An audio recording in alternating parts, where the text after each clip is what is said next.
할렐루야. 또 이 새벽에도 하나님의 큰 은혜가 함께 하시길 축복합니다. 10장 1절부터 이제 이 잠언서 22장 16절까지를 솔로몬의 제1선집이라 이렇게 일컫는데요.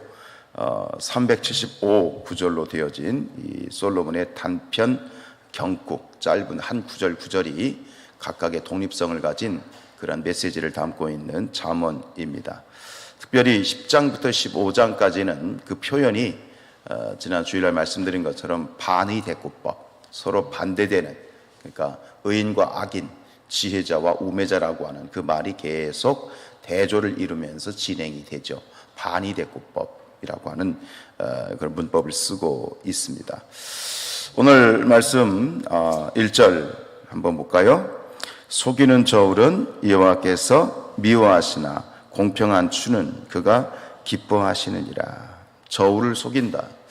제가 한참 전의 이야기인데 속초에 한번 갔다가 그 다대포항인가 이제 항에 가서 이제 오징어를 이제 사려고 갔어요. 그래도 어느 정도 이제 얼마를 주고 샀는데 이제 그거를 이제 이렇게 통에서 떠가지고 봉지에 담잖아요. 내가 가지고 갈 봉지에 담는데 제가 이렇게 가만히 보고 있었는데 그런 방법을 뭐라고 말하죠? 분명히 이렇게 뜬 거는 아주 싱싱한 오징어였는데 그걸 이렇게 봉투에 담으면서 이렇게 슬쩍슬쩍 옆에 있는 상한 오징어를 이렇게 한 마리 쓱 이렇게 아주 빠른 수법으로. 근데 제가 그게 눈에 보이더라고요. 근데 뭐라고 하지 않았어요. 그냥 받아와서. 근데 마음은 굉장히 안 좋더라고요. 참, 이 말씀을 이제 목사님 그 생각이 나는 거예요. 속이는 저울은, 장사를 하시는 분들이 그런 식으로 이렇게 섞어치기 한다고 해야 되나? 속이는 모습들. 사실 뭐 그런 일들이 사실은 제가 제 눈에도 그렇게 띄었다고 그러면 정말 고수들은 눈에 띄지 않게끔 얼마나 많은 그런 속임수를 쓰겠어요. 마음이 참 먹고 살기 위해서, 그분들 나름대로는 먹고 살기 위해서 그런다고 하겠지만 이 세상에 참 아주 고통스러운 단면을 보여주는 것 같아요. 오늘 이 1절 말씀, 오늘 특별히 이제 11절을 이렇게 읽다 보면 다 한 구절이 다 하나의 독립적인 메시지를 가지고 있지만 특별히 제 눈에는 이 정직이라는 말이, 정직하다는 표현이 많이 보이더라고요. 정직하다, 오늘 1절을 대표로 해서 11장에서는 이 정직에 대한 메시지를 주고 있고 또 그와 반대되는 말, 거짓에 대한 교훈을 지금 주고 있는 것 같아요. 여러분, 세상은 온통 그래요. 속이고 속는 그런 세상을 우리는 살고 있는데, 그런 세상 가운데 우리 그리스도인들은 하나님을 믿고 또 예수님을 나의 구주로 고백하는 그리스도인은 세상에서 정직해야 됩니다. 그리고 정직하려고 노력해야 됩니다. 근데 우리 사람의 본성이 사실 그런 것이 이제 타락한 본성의 하나의 일면이기 때문에 결국 우리 자신에게도 나도 모르는 사이에 부지불식간에 내 입에서 거짓말이 튀어나오고 그것은 우리의 악한 본성이기 때문에 때로는 나 스스로를 봐도 굉장히 고통스러울 때가 있잖아요. 나도 모르는 사이에 거짓말이 나오는 거예요. 의도하지 않게 거짓말이 나오고 남을 속이는 일들이 사실은 굉장히 많이 있지요. 그게 우리의 악한 타락한 본성이기 때문입니다. 그렇기 때문에 우리는 더욱더 이 거짓과 싸워야 되고 정직하려고 노력해야 되겠습니다. 왜냐하면 이 거짓이라고 하는 것은 단순한 윤리 도덕적인 차원의 문제를 넘어서 이것은 사탄이 가지고 있는 대표적인 특징이기 때문에 그렇습니다.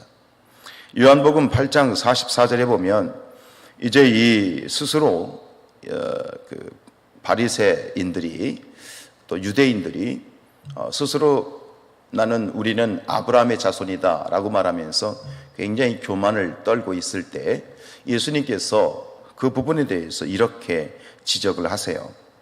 요한복음 8장 44절에 너희는 너희 아비 마귀에게서 났으니, 너희는 너희 아비 마귀라는 얘기는 너희는 누구의 자식이다? 마귀의 자식이다. 그러면서 너희 아비의 욕심대로 너희도 행하고자 하느니라. 그는 처음부터 살인한 자요 진리가 그 속에 없으므로 진리에 서지 못하고 거짓을 말할 때마다 제 것으로 말하나니 이는 그가 거짓말쟁이요 거짓의 아비가 되었습니다. 그가 누굽니까? 마귀를 말하는 겁니다. 마귀는 거짓말쟁이고 거짓의 아비가 된다. 즉 거짓말을 하는 사람들은 결국 누구의 자식이다? 마귀의 자식과 같다라고 하는 그런 아주 신랄한 비판을 예수님께서 하고 계시죠. 그렇습니다. 거짓이라고 하는 것, 거짓말이라고 하는 것은 마귀의 대표적인 특징이고요. 마귀의 속성이라는 사실을 여러분 기억하시기를 원합니다. 거짓을 정말 밥 먹듯이 하는 사람, 눈 하나 깜짝하지 않고 거짓말을 하는 사람, 그것은 필시 마귀의 종과 같아요. 그런 사람 본 적이 있으세요? 모든 말이 거짓말인 사람. 제가 한때 아주 젊은 청년이었어요. 근데 그것도 신학생이었어요. 근데 저도 몰랐는데 이렇게 지내면서 주변에서 그런 얘기가 들리잖아요. 아, 그 친구는 굉장히 이상하다. 근데 제가 직접 대면하여 봤더니 엄청나더라고요. 처음부터 끝까지 거짓말이고 삶이 거짓말이야. 그런데 너무나도 당당하게 신학을 하는 친구였어. 너무 당당하게 살더라고요. 야, 저렇게도 살 수 있구나. 정말 놀랄 노자였어요. 여러분, 우리가 하나님에게 속한 또 하나님을 믿는 백성이라면 모든 거짓을 피하고 정직하기에 힘쓰시기를 바랍니다. 에베소서에서 보면 사도 바울이 이런 얘기를 합니다. 에베소서 4장 23절로 25절에 보면 오직 너희의 심령이 새롭게 되어 하나님을 따라 의와 진리의 거룩함으로 지으심을 받은 새 사람을 입으라. 새 사람을 입는다는 것은 뭐예요? 거듭났다는 얘기죠. 거듭난 삶을 살아라. 그런데 거듭난 자의 삶을 예를 드는 것을 25절에 보면 이렇게 얘기합니다. 그런즉 거짓을 버리라. 이렇게 얘기합니다. 굉장히 중요한 교훈이죠. 우리가 거듭난 자, 즉 새 사람을 입은 그리스도인 삶의 첫 번째 덕목을 오늘 에베소 교회에 대해서 사도 바울은 거짓을 버리라고 얘기합니다. 거짓을 버리고 각각 그 이웃과 더불어 참된 것을 말하라. 이렇게 얘기합니다. 오늘 우리가 사는 세상, 늘 이 세상이 타락한 세상은 그렇지만 오늘 이 세상을 보면 모든 전 국민이 보는 카메라 앞에 서서 이야기를 할 때 눈 하나 깜짝하지 않고 거짓말을 합니다. 저는 그렇게 하라고 해도 참 못할까. 저도 거짓말을 안 한다고 말할 수는 없겠지만 어떻게 저렇게 말할 수 있을까. 정말 거짓말이 정말 아주 패역한 그런 세대가 됐죠. 그러면서 오히려 정직한 사람, 진실한 사람이 왕따를 당하고 정직한 사람이 따돌림을 당하고 그런 세상에 우리는 살고 있어요. 세상이 왜 그러냐? 이유가 없어. 세상은 그런 것이야. 이 타락한 세상, 마귀가 아비된 이 세상은 그렇게 사는 것이 어찌 보면 당연한 것이기에 그것을 당연한 것으로 여기면서 동시에 우리는 그런 세상 가운데 거룩한 백성으로서 세상에 빛이 되고 소금이 된다는 것은 결국은 정직함을 가지는 것, 그리고 정직한 삶을 위해서 정말 피 터지게 싸울 수 있는 것이, 그것이 바로 그리스도인의 삶이겠지요. 3절에도 보면 정직에 대해서 얘기합니다. 3절 같이 읽습니다. 정직한 자의 성실은 자기를 인도하거니와 사악한 자의 패역은 자기를 망하게 하느니라. 여러분, 이 문법의 구조를 제가 뭐라고 말씀드렸죠? 반의 대꾸법이라고 얘기했죠. 결국 여기서 정직에 반된 말이 뭐라고 되어 있습니까? 사악이라고 되어 있습니다. 즉 거짓은 사악한 것이다. 영적으로 하나님의 영적으로 봤을 때 이것은 마귀의 속성이고 마귀의 특징이기 때문에 정직이 아닌 거짓은 사악한 것이다. 이렇게 성경은 이야기를 하죠. 여러분, 여기서 말합니다. 정직한 자의 성실이라고 얘기합니다. 정직과 성실. 여기서 성실이라고 하는 것은 온전함, 올바름, 순전함이라는 뜻입니다. 즉 정직한 자의 성실이라고 하는 것은 농부의 삶을 한번 생각해 보십시오. 농부는 내가 열심히 땀 흘리고 열심히 경작하고 열심히 관리를 하면 가을이 되면 풍성한 추수를 얻을 것이라는 믿음이 있어요. 그렇기 때문에 봄부터 아주 성실하게 땅을 고르고 씨를 심고 풀을 매주고 물을 주고 그리고 묵묵하게 가을에 있는 추수를 위해서 요행을 바라지 않고 묵묵하게 농사를 짓습니다. 저는 이것이 무엇인지 잘 압니다. 왜냐하면 제 부모님이 일평생 농사를 지셨고 지금도 농사를 짓고 계시기 때문에 이것이 어떤 것인지를 잘 압니다. 그냥 요행을 바라지 않습니다. 성실하게 묵묵히. 그러다 보면 어떤 때는 소득이 천재지변이 있어서 줄 수도 있고 또 풍성해질 수도 있지만 어쨌든 간 어느 정도의 결실을 이제 가을이 되면 맺게 되는 것이죠. 우리 성도의 삶도 이래야 된다는 것입니다. 우리가 믿는 것은 무엇입니까? 하나님의 말씀을 믿는 것이죠. 정직한 자의 후손을 하나님께서 축복해 주시고 정직한 삶을 하나님께서 인정해 주시고 세상 사람들이 왕따를 시키고 세상 사람들이 어리석다 말할지 모르지만 우리의 기준은 말씀입니다. 하나님이 말씀하셨으니 우리는 말씀에 따라서 누가 보든 보지 않든 그 결과가 어떻든 하나님에 대한 믿음을 가지고 성실하게 정직하게 살아가는 것이 그리스도인의 삶입니다. 그러다 보면 결국은 하나님께서 보상해 주시고 하나님께서 심은 대로 거두게 하실 줄로 믿습니다. 이 세상은 일확천금을 바라고 또 요행을 바라고 그래서 어떤 사람은 이 세상의 삶을 인스턴트의 시대다라고 얘기하죠.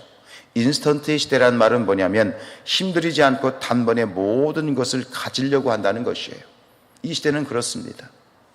이거 보면 어린아이들, 이 젊은 사람들도 그런 요행을 바라는데 굉장히 익숙해져 가는 것 같습니다.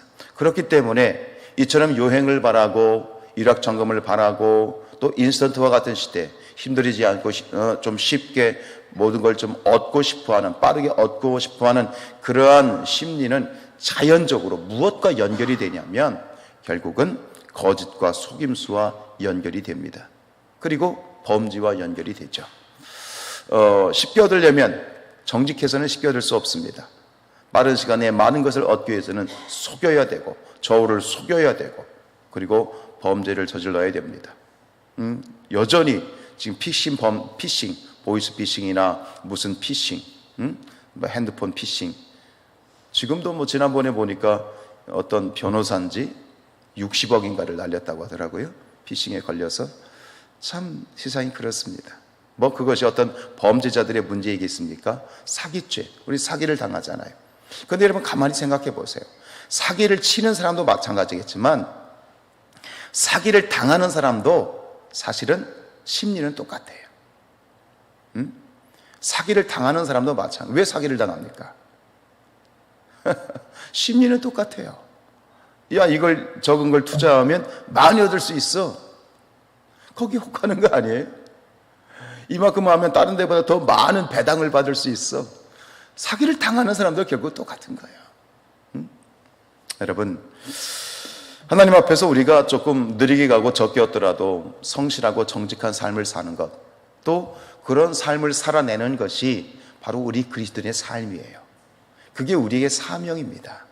요행을 바라지 않고 일확천금을 바라지 않고 우리에게 주어진 시간과 우리의 주어진 것들을 최선을 다해서 말씀을 따라서 하나님 바라보면서 묵묵히 바라보게 될 때 하나님이 허락해 주시는 것에 감사하고 부족할 수 있지만 부족한 것에 감사하고 그렇게 살아가는 것, 그렇게 살아내는 것, 그것이 우리 그리스도인들에게 이 타락한 속임수가 만무한 이런 세상 가운데 우리가 살아내야 될 그리스도인의 삶인 줄로 믿습니다.